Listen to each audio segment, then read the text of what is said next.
teaching. I mean, it is a very, very tricky situation when you're paying $9,000 a year for a university course that you could essentially be doing from your bedroom. Well, I will be doing it from my bedroom. Yeah. And there's not going to be any of the usual happenings of university. There's not going to be a freshers week, or even if there will be, it's supposedly a virtual freshers week. So we've had some emails about freshers week, which just sounds terrible. Freshers week is overrated anyway. I'm just gonna say it is, but I mean, everyone goes for the free pizza, let's not lie. I didn't. No, I know, I missed out. Babe, I regret not getting free pizza, but I do think in general it's a very unpopular opinion, but I do think freshers is slightly overrated. Oh no, I think it's a fairly popular opinion, 100%. Yeah, but it is a rite of passage, I guess. It's the start of university. Yeah, it's the first, big hurrah there is at university. Exactly. It's a great way to meet new people and kind of,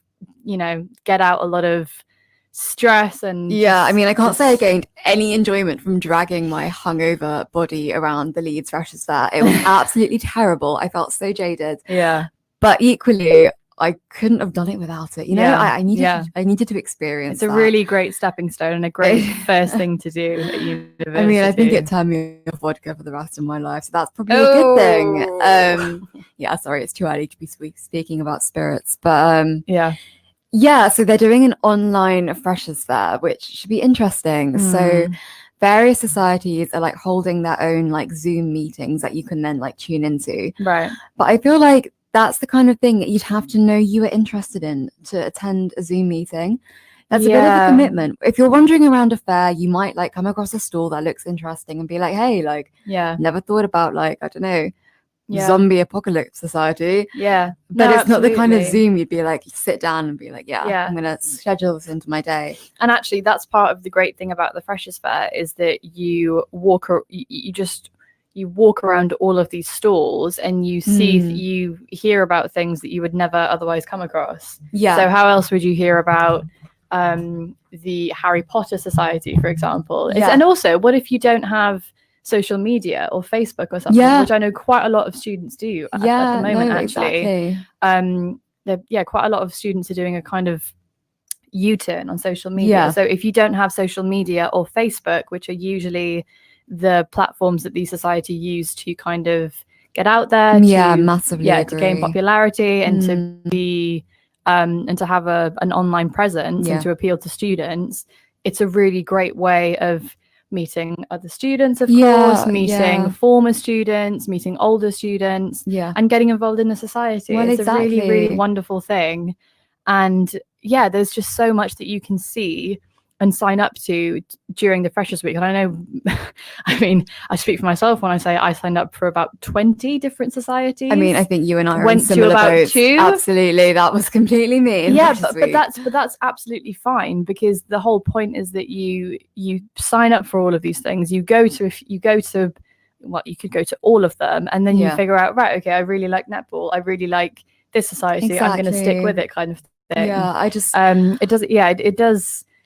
Yeah, I have quite a lot of questions for this virtual one. I mean, they're doing their best. I think that's all they can really do at this point. I know we've got some like opening like third year talks. I'm going into my final year at Queen Mary. So we've got a couple of talks with like the head of the year about like the various things that we'll have to be doing this year, dissertation being one of them, which is terrifying. You'll have someone from the careers department speak to you as well. That'll be fun. Okay. I look forward to it. Yeah, thanks, hon. But I can't imagine starting my university experience in this climate at all. But in that sense, we have been very, very lucky in that we have had I've had all of my university experience pre-corona. So we've experienced, like, I do feel like after I think just life in general is going to be divided into before and after corona. And I think universities, especially, the class of COVID this year, for example, it is going to be a case of it's like before and after the coronavirus. If you went to uni before the coronavirus, great. If you went to uni after the coronavirus, it's going to be two completely different worlds. I think it is going to be like the change. Absolutely, is just going to be it's going to be huge, I think. And obviously, even when we've got a vaccine, I just feel like a lot of university will just be online because it is so much easier for everyone to facilitate. It just is a shame. I remember in my second year, one of my lecturers had like a habit of like having very interactive lectures. So on one occasion, I do history, and he kind of set out the lecture hall like a musical, and had like a pianist come in and brought champagne and all of very that. Nice. I mean, you don't very get classy. that on Zoom. It's very no, they'll be missing out. So what do we think of online lectures versus real life lectures? Because I know a lot of students, even when I was at uni last year, I know a lot of students who wouldn't go to their lectures because they knew that their lectures would A, be being recorded, and B, would be uploaded online. So there wasn't really any need for them to physically be at the lecture, apart from obviously signing off on the register. Absolutely. Which you can obviously get your friends to do. I obviously say nothing. I went to all of my lectures. I never once texted a friend and said, can you sign me off on the register? And also they count. So lecturers are smart. So if they've got our number, 100%. and if there's 20 people signed off on the register and only 10 of them there, there's good. Anywho, I did not do any of that, of course. No. So what do we think? Online lectures, are they better, or what do we prefer? I'm a dinosaur, as you know. I much prefer going to the actual lecture, maybe following up with the lecture online afterwards if there's homework to be done or whatever. But I think the whole point of going to university is physically being there. It's speaking to your professors, it's getting out of the house, and but I'm very, very old. Well, Rach, let's not go there. If you're a dinosaur, I'm a cave woman, because I am completely the same. I only recently transitioned to bringing a laptop to my lectures. I was still the one that was like writing on pen and paper. Me too. Love pen and paper. And you there were like two of us. I was like, solidarity for the pen and paper crew. Come on, like 96 babies. Old fashioned. So I personally found that it was really useful to have my lectures recorded online. It's definitely useful, and so it was really nice to be able to go back through them, etc. Or if I had to miss it one day because of like an appointment or something, that was really good. But I do think that seminars, you just don't have that kind of back and forward interaction with people when it's online, especially when like normally, how they were doing it for me last semester was like a lot of our mics were muted, so it was actually only the professor that had theirs on, which makes sense because in the class of 10 you can't all just be like gabbling away. Really? And we could contribute to the group chat on like the side on like Microsoft Teams. It's just not the same though. I know, and like it takes me a long time to type, and so I'd like type out a response and then it would be answered already, and I'd be like, god damn it, like what am I doing? So we should point out the difference between lectures is that lectures are typically bigger. It's usually like 25 to 30 people. There's usually a presentation. But seminars is much more concentrated. There are far fewer of you. And seminars are much more, as you say, interactive. It's lectures is kind of like a monologue from the professor. Seminars are where you kind of like get your teeth into it. And you discuss things, you talk about whatever it is that you're studying. If you're talking about a book, for example, if you're talking about a piece of literature or whatever, that's where you can really interact with other students and get to know one another, and study, which it just feels like kind of like lecture 1 and lecture 2 right now, because like we'll just be having the same lecture from maybe another professor basically as a seminar, with the option of contributing to like a chat. So this year we're not even going to be having to attend the lectures live, so they're pre-recording them in like 15-minute chunks and posting them to QM+, which is the platform that we access all of our like online media through at uni.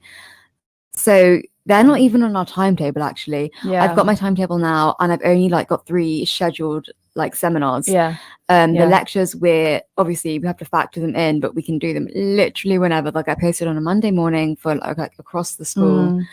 See, that lack of structure is going to be very, very detrimental, I think. Like the lack of just like, oh, you can do it whenever kind of thing, rather than saying, right, okay, you need to be there at 9 o'clock on a Monday morning. Sounds hideous, but and you know, it might be a bit hideous, but it still gives you a routine, it gives you structure. I think if there's a lack of structure, that's gonna just turn off a lot of students. Be the breaking point. And also when you're a student, you know, you're not gonna, you know, no one's controlling you. You've not got anyone saying you must go to lectures kind of thing. Like, it's down to you. And if there's not that structure in place and you're not disciplined, then it falls on you, doesn't it? Completely. I feel quite fortunate to be living at home this year, just because it does kind of give me that, I wouldn't say structure, but I'd say I know my routine at home. Whereas if I was kind of like mid moving out and kind of a bit all over the place currently, I feel quite like not really with an anchor, if that makes sense. It does. Whereas now I do know, you know, I had a routine at home when I was at college and sixth form and studying for my A levels, and I can replicate that quite easily at home now. I'm kind of in that headspace in my room that I'm kind of in that like uni routine. Whereas I think if I was like mid, you know, trying to move out of find a flat now and everything, I'd be finding things like a lot harder. Absolutely. And what is happening with Drapers as well? So Drapers is the on-campus bar / social area. It's kind of a mix of everything, isn't it? Have you not? I've never been to Drapers. Oh, it's good. It's good. Well, I've heard good things. Well, it's strange. So during the day, it is a it's just kind of like a social. It's a bar. It's a restaurant. There's a pool table. Kind of it's kind of like a pub, but not quite like a pub. And then during the night, it becomes a nightclub essentially, and they open up the bottom half of it. And that's where you go for freshers, I guess. I'm pretty sure most freshers events took place in Drapers, and but who knows what is going to happen with Drapers? Well, I know that it's open because I did get an email saying that all the outlets were open, including Drapers. Okay, good. I think it's probably just operating as some kind of like pub bar right now. I mean, obviously all the events like Hail Mary, which is like just I need to attend at some point. I feel like it's seminal for every Queen Mary student to attend a Hail Mary. But again, Hail Mary is for those who aren't familiar, it's the last Wednesday of the month. It's when all societies of the university just gather at Drapers, and they all gather in their societies, and it's like a competition to see who can be the loudest, who can be the craziest, and there's lots and lots of drinking. It's good fun, but that is a time when, you know, all of the societies get together. So if there are no societies, what is going to happen with Hail Mary? And obviously people who aren't in societies can still go, but it is a huge social societal bubble. Absolutely. But obviously we don't know what's going on with the societies. We don't know what is actually going on at Drapers. And with this new restriction announced, we don't even know if Drapers is even going to be open. I mean, it doesn't sound completely. Well, I think again, operating in some other form. My friend actually, she did her year abroad in Berlin, and she was there in her second semester, like when all the restrictions started being implemented. And there's like a very famous club in Berlin called like the Berghain. I'm not in any way comparing Drapers to the Berghain for any German listeners. I'm sorry, massive insult. But it's now reopened actually as an art gallery. Okay. So I mean, I think venues are trying to optimize their space and make an income any which way they can.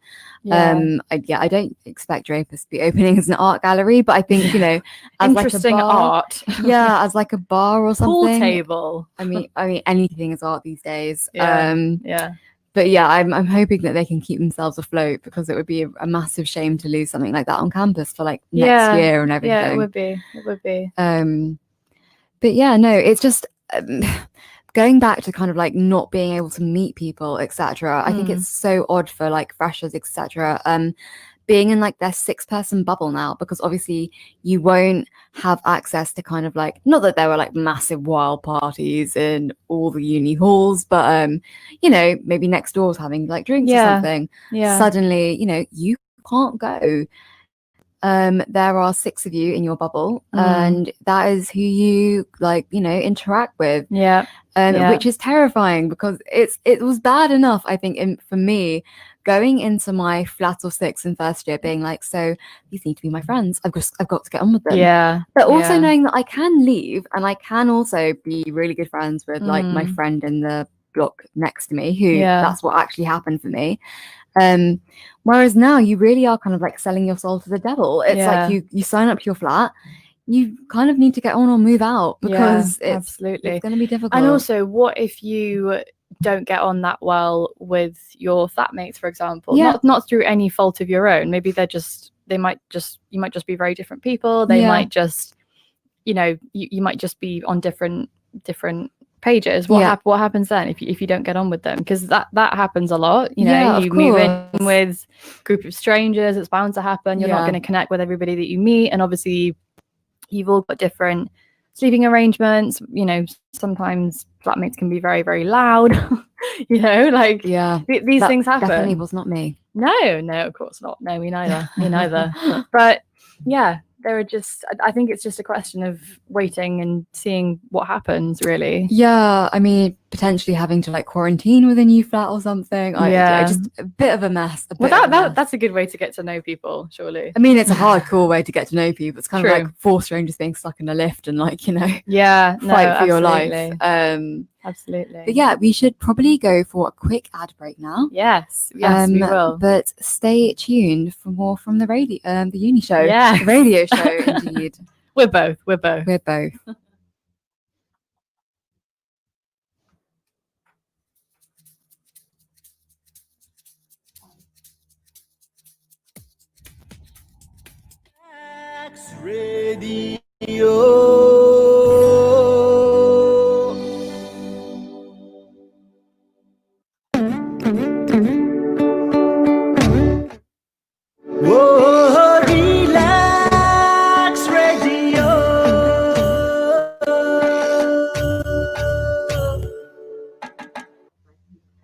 আপনি হয়তোবা জানেন না যে radio advertisement is 4 times more powerful than any other media. Relax রেডিওতে যদি advertise করতে চান, তাহলে আমাদেরকে আজই যোগাযোগ করুন on 020-7474-9292. আমাদের সাথে অ্যাডভার্টাইজ করুন from £99 a month. Increase your business by advertising on Relax Radio. It's time for a show on Relax Radio. It talks about me and you. It's time for a show on Relax Radio. It talks about me and you. So listen to us, 24 hours, and let the happiness come to you on Relax Radio. Tune in to Relax Radio.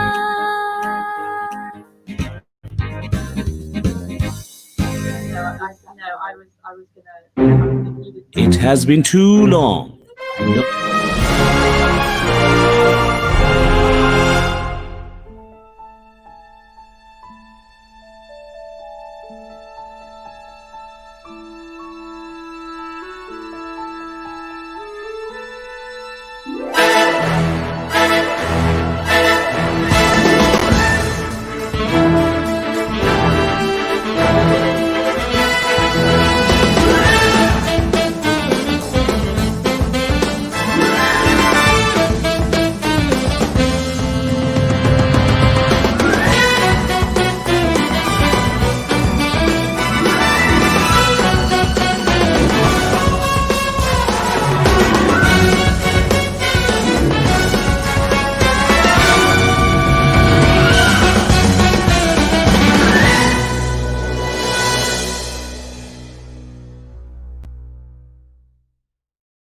Before the break, we were discussing freshers and how that's going to be functioning now in these strange socially distanced times. Yes, and also dating. How is that going to happen? A lot of people who go to uni. Absolutely. I mean, I think a lot of people go to uni kind of with that expectation of, you'll meet the love of your life, or you'll get like, random hookups at the very least. Isn't that the truth? But yeah, it is strange now. Do you like, is this too personal to ask, do you use any kind of like apps or anything, or well, no judgments here. I mean, funny you should ask that. I was out with a friend last weekend, and I'd actually been having that same conversation with her about kind of, you know, online apps and everything, and I've always been like, I don't like it. I don't like the online world. It's too weird. Yeah, 100%. We've all been there.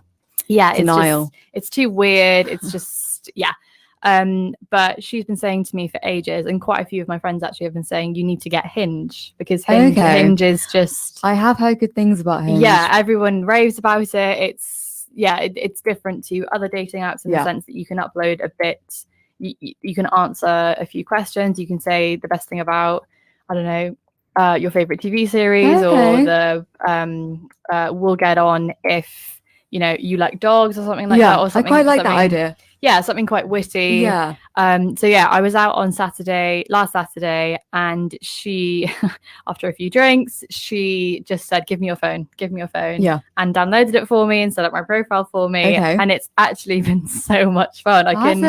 Yeah, I mean, I can so see what they mean about it being a lot better than other dating apps, in the sense that you're kind of getting a bit more personality out of it than usual. And yeah, it's I'm having a great time. So my friend described Tinder as Tinder's not great. No, but as like Instagram, but with more like endorphins. Like you're getting more like kind of gratification from someone like swiping on your profile than on like liking a picture or something. Yeah. What about you? Are you on any of those apps? Yes. So when I was back in the day, when I was about 18, obviously I went on everything, and then went through like, I don't know, a 3-year kind of like hiatus of no apps, it's fine, I can function, I can find someone in this time. Oh yeah. I recently re-downloaded Tinder and Bumble. Bumble seems to be kind of similar to Hinge. You can like answer some like witty kind of questions. Yeah. But like the girl has to message first, which I really love, because a lot of the time I can like be mindlessly swiping, or potentially swiping when drunk. This doesn't happen often, obviously. Of course not. No, but then you kind of get cold feet, and then the guy messages you and you're like, do I reply or do I just like leave it?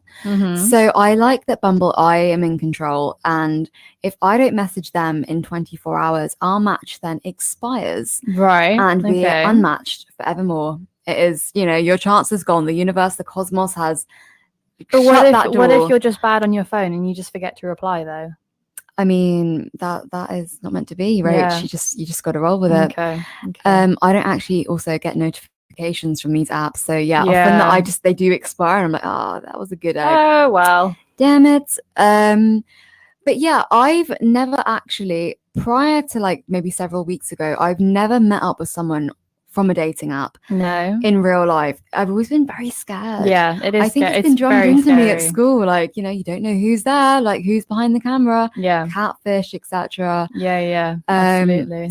The guy that I did end up going on a first date with, who I met online, we FaceTimed first, which was really nice. Yeah, that's quite a big step. Yeah, so he was really pushing for that, and I was like, oh gosh, like I don't know if I want to. Like, I hate calls in general, even with really close friends. I'm not keen on like calls with people. I prefer either texting or in real life. But he was like, yeah, I would feel more comfortable myself if we could do a FaceTime. And I was like, hey, that's a good sign. So we did FaceTime like once or twice before the date, and that was really good. Yeah, and that is good. A lot of my friends have now started doing this too, because I was like to them, so I FaceTimed him first, and although it didn't work out, I'm not going to see him again. At least, like, you know, we got on enough as people that it was not like a terrible night out. It was really nice, actually. And so several of my friends have messaged me like in the last few weeks, just being like, I FaceTime with my date as well. Yeah. Just to kind of suss it out. Like, is there any point even going out with you? Yeah. And I think that's something that wasn't so common pre-COVID. Yeah, I agree. But just because it was so easy to see someone, whereas now you've really got to kind of plan things in and like book a venue. Absolutely. And a lot of people, you know, are distancing or shielding. And online, like, you know, video calls are the only option. Yeah, and also you have to be considerate of the other person as well. If they say, you know, I don't feel comfortable going to a pub at the moment, or going to a bar or something, you've got to then say, right, okay, so then what do we do, kind of thing. Absolutely. So, I don't know about you. Would you ever like meet anyone in person from like an app? Or maybe. I think it does depend. And actually that's the good thing about Hinge, is that if you are you kind of get to talk to someone a little bit before, you know, you meet them, and it's usually just kind of like a comment on one of their pictures or one of their answers. You can have a bit of back and forth, like, oh, what did you think of The Office? Oh, it's really cool. Oh, kind of thing. And then you say, you know, so where in London are you based? You say, oh, I'm here. Where are you? And they say, oh, do you want to meet for a drink? And then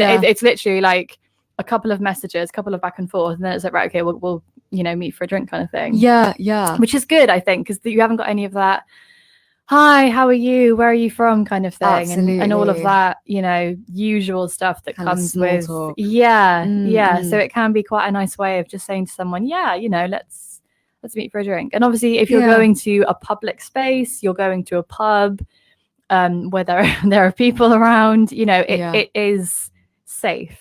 You'd hope. You'd hope. I know that like for friends, etc., it can be helpful to like, you know, turn on location. Absolutely. And also tell quite a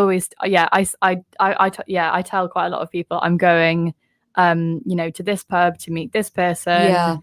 And I have quite a few nice friends, because they'll then say, right, okay, call me if, you know, things aren't going well, kind of thing, or text to say, you know, maybe if your date goes to the loo at one point, say, you know, text someone during that time and say, it's not going well, I'm going to come home. Kind of thing. No, absolutely. You know, like kind of for everyone's peace of mind. Yeah, that is the only good thing about having phones, is that you can communicate with people instantly. Almost. Yeah, no, it's brilliant. So it is a really good way of just making sure that you keep in touch with people and that you feel comfortable as well, because it can be quite intimidating meeting someone that you've never met before. And but I think you do have to remember that they're probably just as nervous as you are as well. You'd hope so.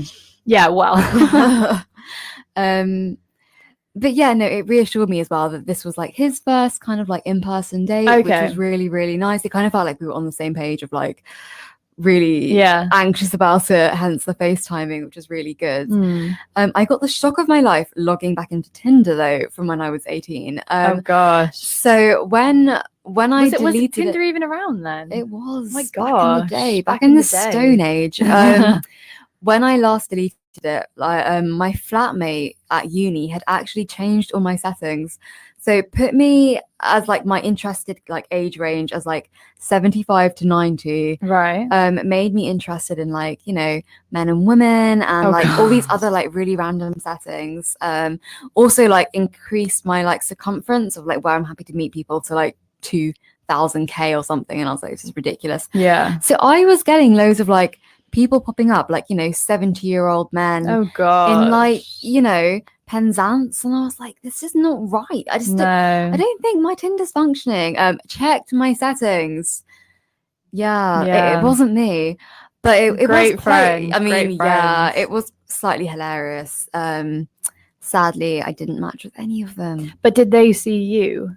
They must. Or would it have depended on their settings? It would. No. They all the ones that I can see in my Tinder, they can see me, which is even more worrying. That is quite worrying, because they have put down that they're interested in 18-year-olds, 24-year-old girls. Oh, right. Yeah. Okay. Moving on from that. So that is quite concerning. Tinder, you should get on that, please. Yeah, make some kind of. Although love knows no bounds, we are told.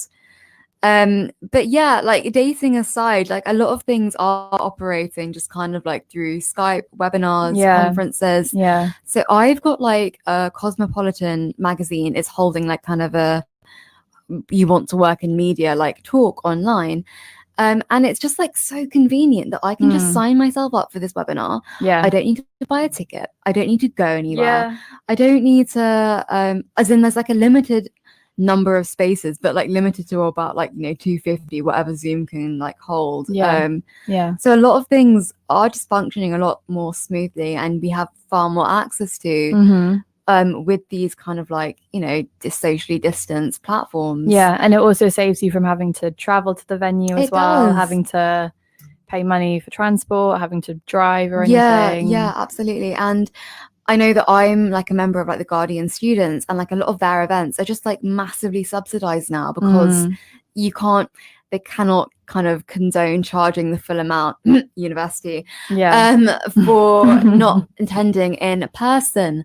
So well, that's the question that universities face at the moment now. Absolutely. Isn't it? Is how can they charge students full price for is it $9,000 a year? It's 9,225. Is that for the entire year? Yes. Okay, so over 3 years, that is quite a lot of money. It's a significant amount, and then there's obviously interest, which is liable to increase at any time. I am told. And there's also a student loan as well. There's funding yourself when you're at university, so funding all the expenses that go with it, accommodation, food, obviously.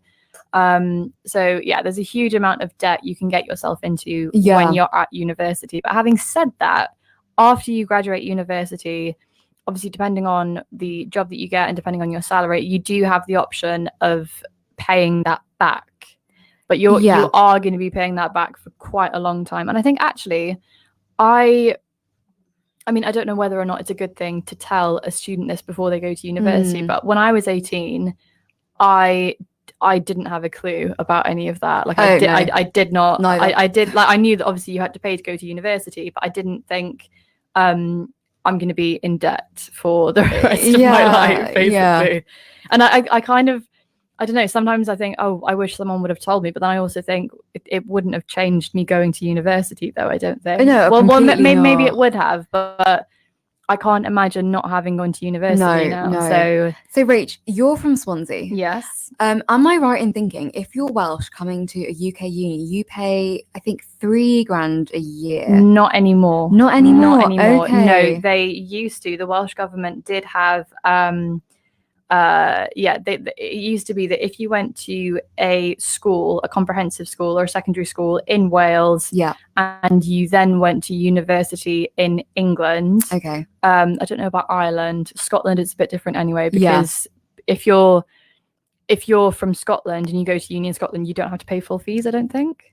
Right. That rings a bell somewhere. But if you are from England or maybe Wales as well, and you go to uni in Scotland, I think you still have to pay full fees. It's still about $9,000, I think. Anyway, I'm not sure. But it used to be the case that if you went to a secondary school in Wales and you then went to university in England, you would only pay a third of the fees, I think. Yeah. But it's not the case anymore. I think last year or maybe 2 years ago, the Welsh government scrapped that because it didn't really make much sense.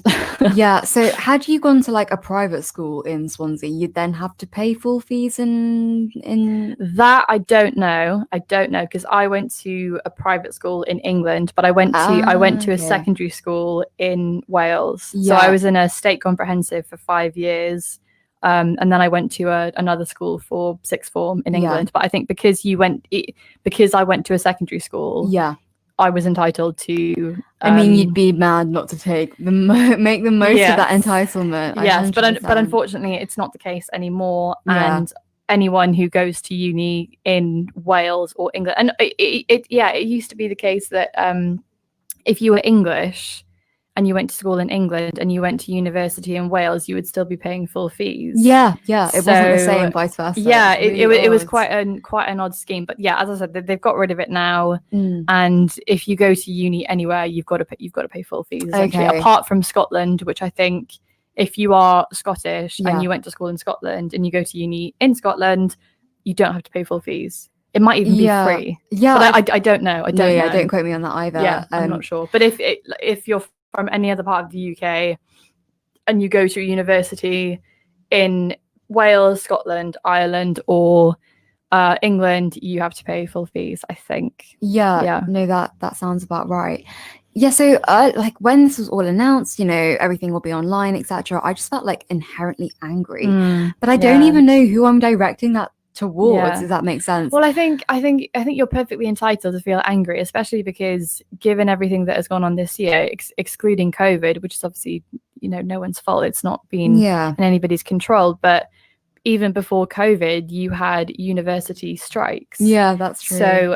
So it's not like COVID was the only thing that disrupted universities, because even before that, I remember when I was at uni, when I was on my year abroad, strikes were happening at the most important time of the year, like March to April, I think. Talk about kicking you when you're down. Yeah, exactly.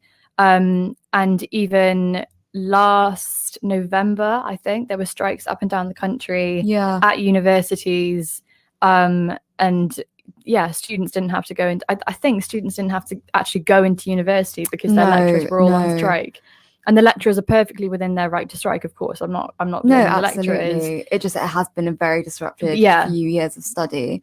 And you know, I was discussing this with some friends, and I was like, is it the uni's fault?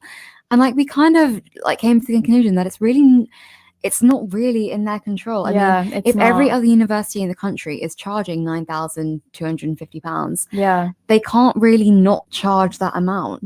It's kind of has to be like, we all do it or we all don't kind of thing. Like otherwise they'll be at a massive disadvantage and offering a less good course because they haven't got enough money as opposed to all the other unis.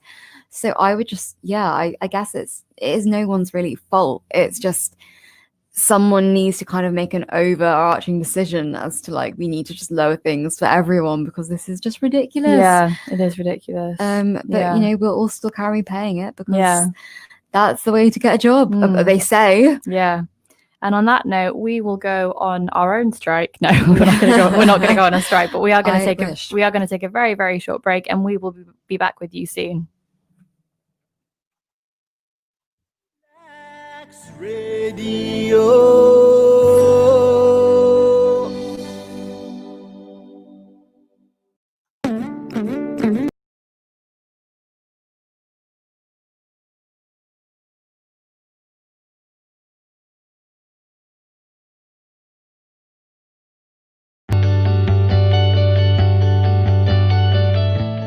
I'm Bashir Chaudhry, owner of All Seasons Letting, visiting Relaks Radio.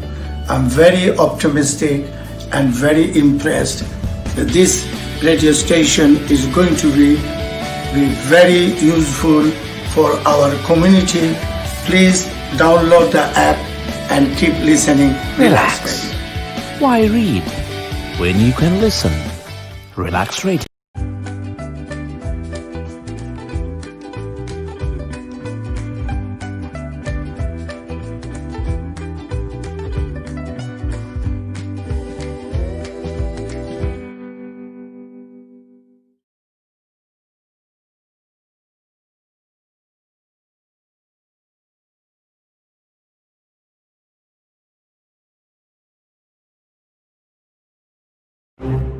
It has been too long.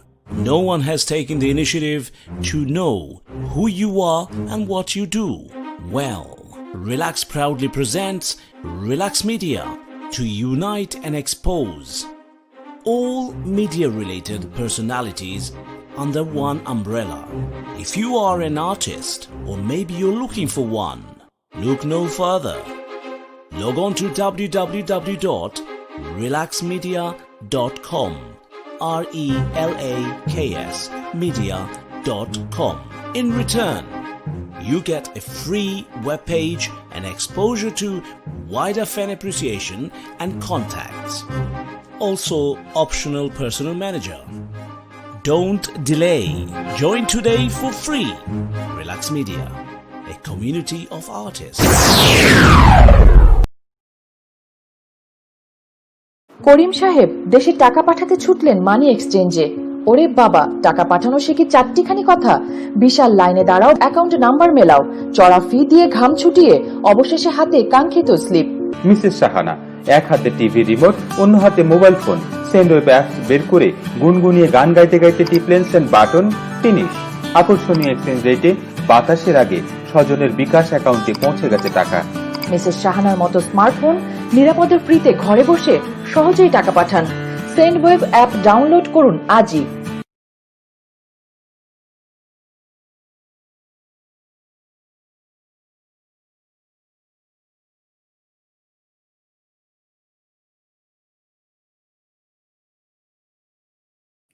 And yeah, how about you? How much sleep have you been getting like recently? Quite a lot, actually. I've been so tired during the week. So I've been going to bed at like 10:30, 11.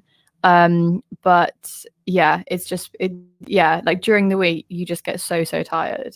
Yeah. So well, you're working full time, Yeah, to be fair. yeah, so, I'm still on summer technically. Yeah. And we've been back in the office. I was in the office Monday, Tuesday, Wednesday, and Thursday this week, which is the longest I've been back in the office. Yeah. And it's just, I love it. I love being in the office and I love seeing my colleagues, but it is so much more tiring being back in the office than working from home. Obviously working from home, you're still doing stuff, but when you're actually in the office, you've got you've just got so much more to do. And this week it was really busy. So yeah, I slept pretty well this week. But last night went to bed at like 11:30, I think. Right. Yeah. So like on a normal day, that's okay. Not on a relaxed day. Yeah. Relax being the radio, not actually relaxing. Although it's both, obviously. We're here to relax. Yeah, absolutely. But no, I did. I am quite sleepy today, though. I'm getting quite sleepy. I think we definitely need to get a coffee. I mean, ideally, Costa is opposite the studio. Yes, or there is Bean About Town, which is the little place near Bow Road Station. Highly recommend it if you are in the area. They do such delicious coffee. And they have loads and loads of snacks as well, like flapjacks, pastries. Bean About Town, sponsor us. Yes, please do give us free coffee. You also get a coffee card as well. That's really cute. Oh, I do like a good loyalty card. It always does entice me to come back. It's a good incentive to come back. Really is. Yeah. So the nail bar I go to, not that I get my nails done often, they look shocking right now. They also do like a loyalty card. Oh right. And it just really is. It does. It makes you go back. I don't tend to get my nails done often, but I have been doing it fairly often recently. Well, especially if it's good service as well. If they're lovely, really good service, and it's a local business as well. Yeah. Then you're doing your bit to support local businesses. Completely. So So I know like a lot of people have like back and forth chat with like their hairdressers. That's kind of like me and my nail technician. Like, how's your week been? Like, yeah, like it's been going well. Like XYZ ranting about this, that, and the other. Oh, I'm actually getting my haircut today. I just remembered. That's exciting. Is it going to be a wild? No, it's just a haircut.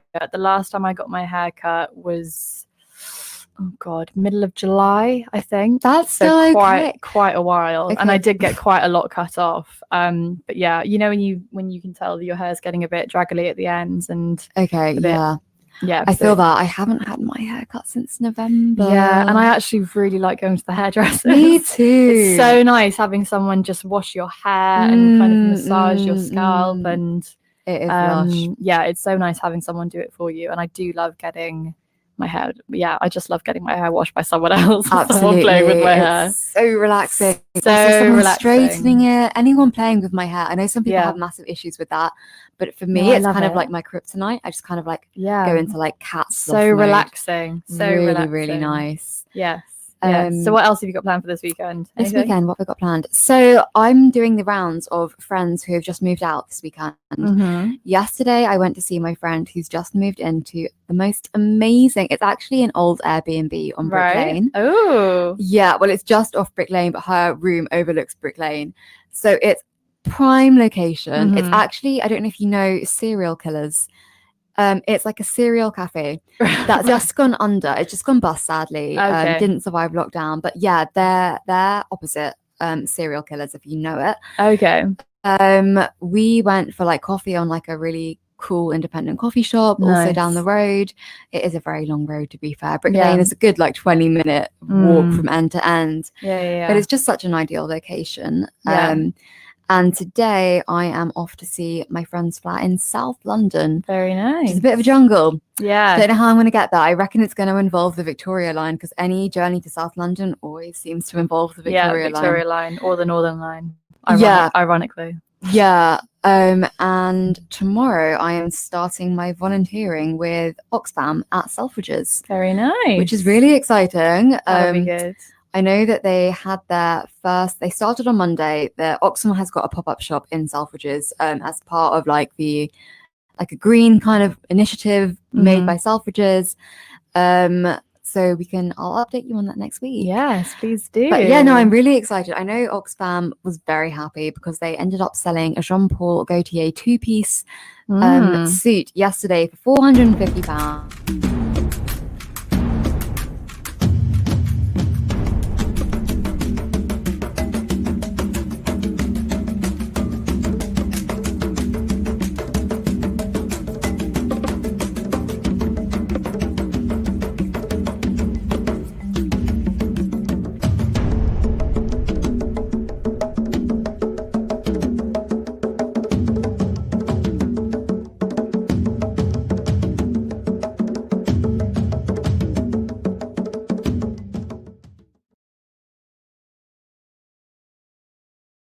Manual. So yeah, okay. If I were to drive their car, I would need to learn how to drive a manual. But yeah, I think just coffee with you and then driving, and then we shall see where the weekend. Well, that's the best kind of plan. So one of my friends is like a primary school teacher, and she's just kind of like made the decision. Yeah, made the decision to do spontaneous plans, which I really like the idea of. It's like the idea of not planning something 5 days in advance when you feel good. Yeah, it's getting to the day and then being like, hey, who's free today, kind of thing. Unless it's like a birthday. But we are all for the spontaneous plans. I hope that whatever you are doing today is spontaneous. It's spontaneous, but it's also fun and rewarding and relaxing. And I see what you did there. Yeah, relaxing. That you've been listening to the Uni Show with me, Kate, and me, Rach. We wish you a lovely weekend, and we will see you back here next Saturday at 9 o'clock. Don't go anywhere. Have a great weekend. Bye.